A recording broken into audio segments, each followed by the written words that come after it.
Hello, कैसे हैं आप लोग। इंग्लिश टुडे में आपका स्वागत है। एक बार फिर हम लोग स्टोरी के बाकी भाग को लेते हैं। पिछली बार हम लोगों ने देखा था, पढ़ा था, समझा था कि जिस जमीन पर बेंजी के माता पिता का घर था, जहां वो लोग रहते थे, बेंजी उस जमीन को खरीद लेता है। बेंजी उस जमीन के बगल वाले जमीन को मिस्टर विटमोर से खरीद लेता है। बेंजी के माता पिता को बड़ा आश्चर्य होता है कि बेंजी ने ऐसा कदम कैसे उठाया। वे लोग बहुत प्रसन्न भी होते हैं, खुश भी होते हैं, लेकिन एक विचित्र तरह की भावना के शिकार हो जाते हैं। उनको दुख भी होता है, खुशी भी होती है, गर्व भी होता है, कई तरह की बातें उनके अंदर आती हैं।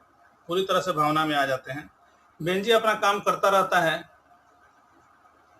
अंडे बेचता रहता है, मुर्गियों को बढ़ाता जाता है। उस पूरी जमीन पर उसके मुर्गियां ही मुर्गियां नजर आती हैं। लेकिन इस बीच में एक घटना होती है।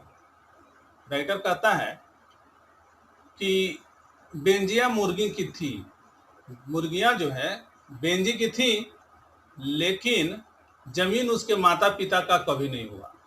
कारण क्या था कि बेंजी के माता पिता ने उस जमीन को 40 साल के लिए टेनेंसी पर लिया था। यानी कि लगभग मान के चलिए वो किराए पर ली गई जमीन थी 40 साल के लिए। वो जमीन उनकी कभी नहीं हुई। कारण उसका ये था कि वो खेती की जमीन थी, लेकिन वो बेंजी का जो पिता था जॉनसन, वह खेती में विश्वास कम रखता था। वह भगवान में, ईश्वर में बहुत ज़्यादा उसका विश्वास था। मेहनत में विश्वास कम था। फर्टिलाइजर में विश्वास कम करता था कि बीज के साथ फर्टिलाइजर खाद देंगे तो फसल अच्छी होगी। उसका विश्वास ये था कि ईश्वर ने ज़मीन बनाई है तो ईश्वर का ही काम है, वो इसमें उगाएगा, फसल देगा। सारा का सारा काम ईश्वर का। उसका काम यही था कि जहां उसको मन करे, जैसे मन करे, वह बात करता था। जहां मौका मिल जाए वहीं पर बात करता था, केवल और केवल बात करता था। तो बीच में घटना ये घटती है कि जिस जमीन पर ये लोग रह रहे थे वह सैंडर्स नाम के व्यक्ति का जमीन था, जिसको इन लोगों ने 40 साल के लिए किराए पर लिया था।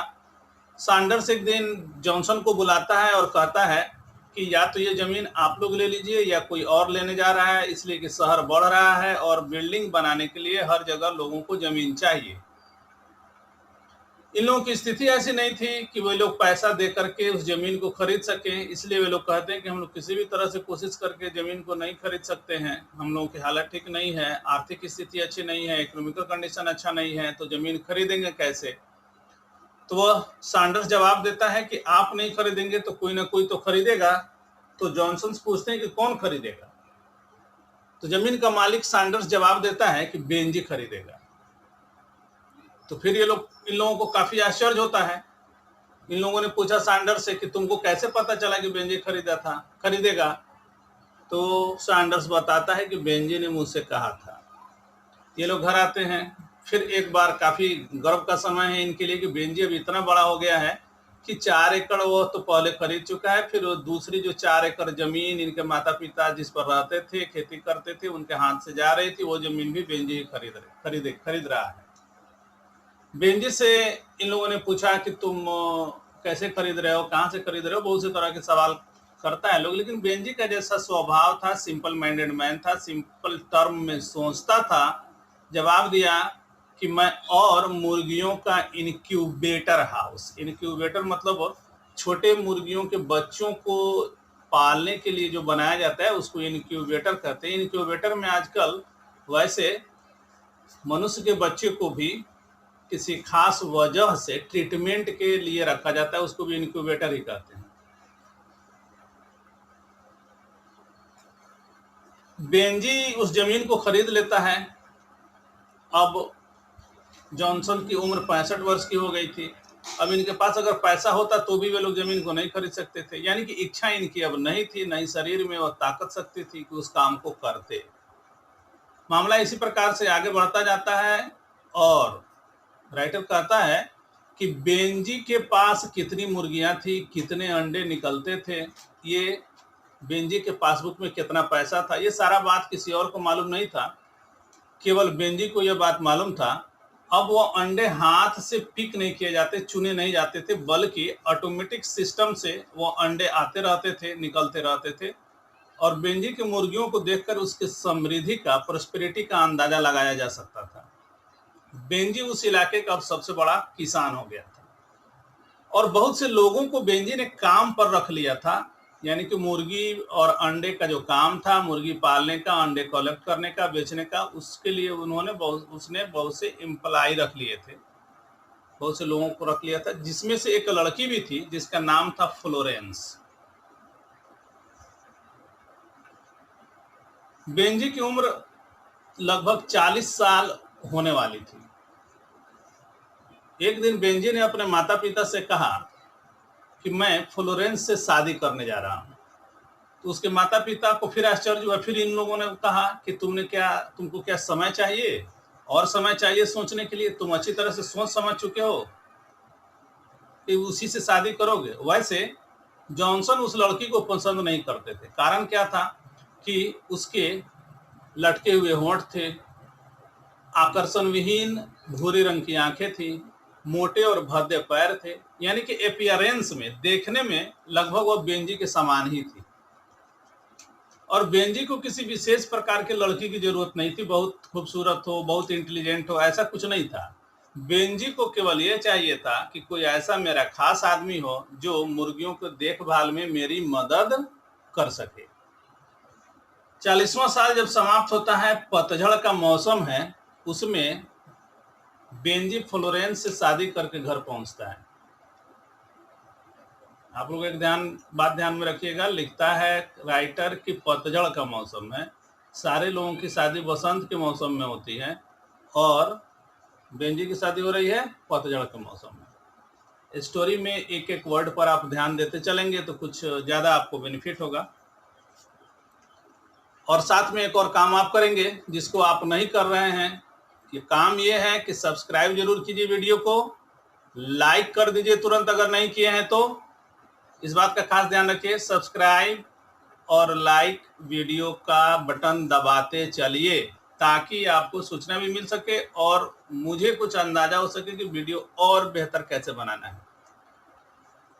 जब शादी करके बेंजी आता है फ्लोरेंस के साथ घर में, तो उसने अपने माता पिता से कहा कि मुझे फ्रंट बेडरूम दे दिया जाए। यानी कि जिस बेडरूम में उसके माता पिता पूरी उम्र रहे थे, वह बेडरूम अब बेंजी को चाहिए था। इस बात को सुनकर के उसके माता पिता को काफी दुख होता है, क्योंकि भावनात्मक रूप से वे लोग उस कमरे से जुड़े हुए थे और ये जुड़ाव बहुत सी समस्याओं का कारण हो जाता है। काफी दुखी होते हैं, लेकिन चूंकि वह घर और जमीन बेंजी का था, इसलिए वे लोग उस कमरे को खाली करके पीछे वाले कमरे में रहने के लिए चले गए। उसी दौरान जब वो शादी की बात कर रहा था तो बेंजी की माता ने कहा बेंजी को कि तुम शादी तो कर रहे हो, लेकिन रहोगे कहाँ? बेंजी कहता है कि यहीं पर रहूंगा। अब आप ध्यान दीजिए, जो दोनों जमीन था बेंजी ने खुद के मेहनत से खरीदी थी। सवाल उसे क्या पूछा जा रहा है कि तुम रहोगे कहाँ? खैर, रहना शुरू हो जाता है, लेकिन शादी के बाद से ही लगता है घर में कुछ माहौल इस तरह से हो गया है कि कहीं पर कोई खुशी और प्रसन्नता की बात नहीं है। सभी लोग अपने आप में रहते हैं, एक तनाव का माहौल घर में रहता है। धीरे धीरे उन दोनों औरतों के बीच विभिन्न प्रकार के विवाद होते हैं, झगड़ा होता है, सब कुछ होता चला जाता है। अंत में झगड़ा एक दिन बढ़ जाता है। दोनों औरतें जब एक दूसरे के अगल बगल से गुजरती हैं तो कोई किसी से बात नहीं करता है, किसी की तरफ कोई देखता नहीं है। एक दिन खाने के कमरे में ही जब चारों लोग एक साथ खा रहे थे, बेंजी की मां ने अचानक कहा उस लड़की को जिसका नाम फ्लोरेंस था, उसको कहा कि तुम्हारा सॉसपैन साफ करने का जो तरीका है मुझको पसंद नहीं आता है। मैं हमेशा इसको सोडा से साफ करती रही हूँ और सोडा हमारे लिए हमेशा से अच्छा है, और अच्छा रहेगा। सोडा मतलब आप समझ रहे हैं कि बर्तन धोने वाला आज के हिसाब से, यानी कि डिश वाशर जो हुआ, डिटर्जेंट या साबुन जो हुआ जिससे बर्तन वगैरह धोया जाता है, उस ज़माने में ये जो साबुन शैम्पू आप देख रहे हैं, इतना कमर्शियलाइज्ड मैटर नहीं था, इतना डेवलपमेंट नहीं था, तो कपड़ा वगैरह साफ करने के लिए सोडा वगैरह इस्तेमाल किया जाता था। सोडा आप समझ रहे होंगे, जो लोग साइंस के बैकग्राउंड के स्टूडेंट हैं या जो आर्ट्स वाले हैं उनको भी ध्यान में होगा, लोअर क्लास में भी आपने पढ़ा होगा कि सोडा दो प्रकार का, एक को खाने वाला सोडा या मीठा सोडा, दूसरे को धोवन सोडा या धोने वाला सोडा कहा जाता है। तो सोडा का मतलब यहाँ यही है। इस प्रकार से छोटी मोटी बातों से जिनका कहीं कोई महत्व नहीं था, यानी कि एडजस्टमेंट नहीं हो रहा है, दोनों एक दूसरे को एडजस्ट नहीं कर रहे हैं, बात कहीं कोई नहीं है लेकिन एडजस्टमेंट नहीं हो रहा है, बेकार की बात है। तो अंत में बेंजी के पास उपाय यही था, कहा कि ठीक है आप लोग दूसरे कमरे में खाना खाएंगे, कल से हम लोग यहाँ खाएंगे। लेकिन बात यहीं तक नहीं रुकती है, बात बढ़ता जाता है, झगड़ा बढ़ता है। अंत में बेंजी के पास दूसरा कोई उपाय नहीं होता है। बेंजी एक दिन बहुत जोरों से चिल्लाकर कहता है कि आप लोग रहने के लिए कहीं और चले जाएं। वे लोग कहते हैं कि हम लोग कहाँ जाएंगे। बेंजी जोर से चिल्लाता है। जब वो चिल्लाता है, गुस्से में बेंजी को उन लोगों ने पहली बार देखा था, और उसके चेहरे पर जब वो चिल्लाया तो उसके चेहरा देखकर इसके दोनों माता पिता डर गए। वैसा गुस्सा नहीं देखा था उन लोगों ने बेंजी में। और ये भी बात इन लोगों को ध्यान में आया कि ये सिंपल माइंडेड मैन है, साधारण दिमाग का आदमी है। सिंपल माइंडेड अपने किए गए काम का जिम्मेवार नहीं होता है, यानी कि ठीक पागल के समान स्थिति होती है। वो अपने पागलपन में कोई भी कदम उठा सकता है। अब बेंजी के पास एक छोटा सा कार था, फोर्ड कंपनी का वान था। उसमें अपने माता पिता को बैठाता है, शहर की ओर ले जाता है और ले जा करके एक जगह गाड़ी रोकता है, वहाँ पर उन लोगों को उतार देता है। कुछ देर तक उनकी ओर देखता है, दो चार बातें कहता है, फिर वो अपना गाड़ी स्टार्ट करके चला जाता है।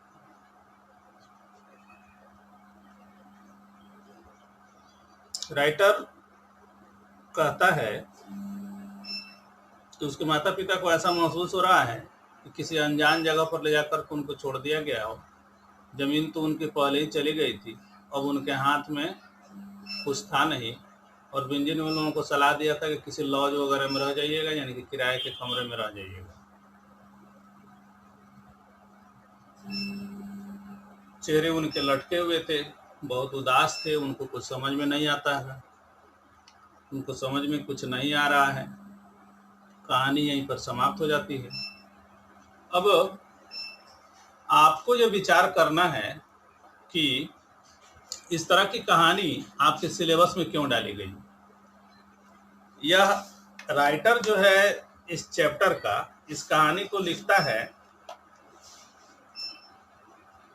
जब, यानी कि 1905 में वो पैदा होता है, 1974 में वो राइटर की मृत्यु होती है। उसी दौरान उस कहानी को लिखता है। कहानी कहीं ना कहीं उसके समाज से जुड़ी हुई थी, और ऐसी बातें आपके समाज में भी दिखाई देती हैं। तो कहानी लिखने के पीछे लिटरेचर से यह बताया जाता है कि कोई भी आदमी लिटरेचर की सहायता से काफ़ी कम समय में अपने जीवन के महत्वपूर्ण अनुभवों को जमा कर ले, ताकि आगे के जीवन में उसके काम आए। तो यह सवाल मैं आपके लिए छोड़ रहा हूँ कि आखिर उसके माता पिता की वैसी स्थिति क्यों हुई। इंसान को शुरू से, बचपन से अपना कैरियर, अपना भविष्य बनाने के लिए किस प्रकार सोचना चाहिए, कैसा कदम उठाना चाहिए, अपने समय को कहाँ पर खर्च करना चाहिए, मिसयूज करना चाहिए या यूज करना चाहिए। जीवन केवल फन और जॉय नहीं है, इस बात को हमेशा ध्यान में रखिए। जो जितना करेगा उसको उतनी प्राप्ति होगी। कर्म को प्रधान माना गया है। काम कीजिए, भविष्य अपना जरूर देखिए। उसके पिता की गलती क्या थी या उसके माता पिता की गलती क्या थी, कि उन लोगों का जो जीवन था वह बिना किसी सिस्टम से आगे बढ़ रहा था, हर चीज भगवान भरोसे था। तो भगवान ने तो बनाया और दिमाग भी दिया है, और ये जो सारा दुनिया का डेवलपमेंट आप देख रहे हैं, ये मनुष्य के दिमाग का ही कमाल है। मनुष्य तो इस दुनिया में आया तो आदिम अवस्था में भी रहा, जंगलों में भी रहा, नंगा रहा, न घर था रहने के लिए, न खाने के लिए ढंग का भोजन था, फिर भी वहां से सभ्यता को बढ़ा करके यहाँ लाया। तो उसमें मनुष्य ने क्या किया, अपने दिमाग का और अपनी सोच का इस्तेमाल किया, अनुभवों से आगे बढ़ता चला गया। तो जीवन को केवल छोड़ दिया जाए भगवान भरोसे, आगे केवल जीवन अपना चलता रहे बिना किसी सिस्टम के। तो कुछ बातें जो पूरी स्टोरी है उस पर आप सोचिए, सोचने के बाद जल्द ही मैं आपके लिए लेकर आ रहा हूं फिर इस पर डिपेंडेंट जो ऑब्जेक्टिव क्वेश्चंस हैं। जब सारे ऑब्जेक्टिव क्वेश्चंस को आप कर जाएंगे, देख जाएंगे, तो फिर आपको कुछ जो लिखने के लिए लॉन्ग क्वेश्चंस होते हैं वो आसानी से पकड़ में आ जाएगा, ऑब्जेक्टिव तो आसानी से पकड़ में आ ही जाएगा। लेकिन आज वीडियो अंतिम है इसका, और नेक्स्ट में मैं ऑब्जेक्टिव क्वेश्चन के बाद दूसरा चैप्टर डालने जा रहा हूं, इसलिए थोड़ा आप किताब की सहायता से तैयारी कर लीजिए। और फिर एक बार आपको याद दिला दे रहा हूं, लाइक जरूर कीजिए, साथ में अगर सब्सक्राइब नहीं किए हो तो सब्सक्राइब भी कर लीजिए। फिर लॉकडाउन बढ़ गया, यह ध्यान है आपको, उसका यूज कीजिए और सेल्फ स्टडी बढ़ाइए।